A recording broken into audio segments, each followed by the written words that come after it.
শেষ করেছিলাম। সো 15 মে আমরা কিন্তু ডিসিশন নিয়ে ফেলেছিলাম যে কোন কোচকে আমরা অ্যাপয়েন্টমেন্ট দিতে যাচ্ছি। আনফর্চুনেটলি ওই সিদ্ধান্ত বাস্তবায়ন করার জন্য বাংলাদেশ ফুটবল ফেডারেশনের ওই ফাইন্যান্সিয়াল বাজেটটা আমাদের ছিল না। তো সেই সিদ্ধান্ত বাস্তবায়ন করার জন্য আমরা আমাদের মাননীয় ক্রীড়া প্রতিমন্ত্রী আমিনুল হক সাহেবের সাথে বৈঠক করি, ওনাকে অ্যাপ্রোচ করি। লিখিতভাবে আমরা কিন্তু মিনিস্ট্রি অফ স্পোর্টস থেকে আমরা একটু সহযোগিতা চেয়েছিলাম। অ্যান্ড আমি প্রাউডলি শেয়ার করতে পারি যে আমাদের ক্রীড়া প্রতিমন্ত্রী তাৎক্ষণিকভাবে কিন্তু একটা পজিটিভ সিদ্ধান্ত নিয়েছিল। অ্যান্ড উনি বাংলাদেশ ফুটবল ফেডারেশনের জন্য একটা মান্থলি এক্সট্রা ফান্ড রেডি করে দিয়ে ছিল যেটা কোচের স্যালারির জন্য যাবে। তো সেই প্রক্রিয়াটা যখন আমরা শেষ করি, আমরা আমাদের চূড়ান্ত এগ্রিমেন্টের দিকে আমরা চলে যাই। তো এইগুলা কিন্তু ডিসিশনের পরের কাজ, এইসব জিনিসগুলো ডিসিশনের আগের কাজ না।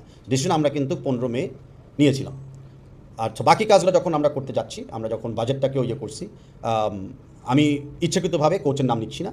সো সেই জায়গাটাতে আমরা যখন ফাইনালি সব করতে গিয়েছি, তখন একটা জায়গায় আমাদের ডিসএগ্রিমেন্ট দাঁড়ায় যায়। সেটা ছিল মাঝখানে যে একজন এজেন্ট ছিলেন, সেই এজেন্ট ফিটা দাবি করে বসলো from Bangladesh football federation side.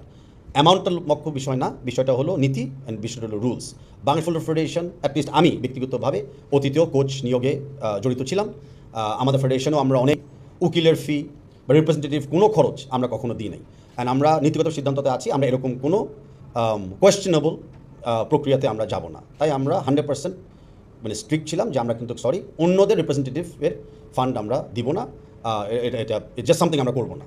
So despite আমাদের বাজেট রেডি ছিল, ডিসপাইট আমাদের এগ্রিমেন্ট চূড়ান্ত জায়গায় চলে গিয়েছিল, সেই এজেন্ট আমাদেরকে জানিয়েছে যে তারা তাহলে এই প্রক্রিয়াতে আর এগ্রিমেন্ট চূড়ান্ত করতে চাচ্ছে।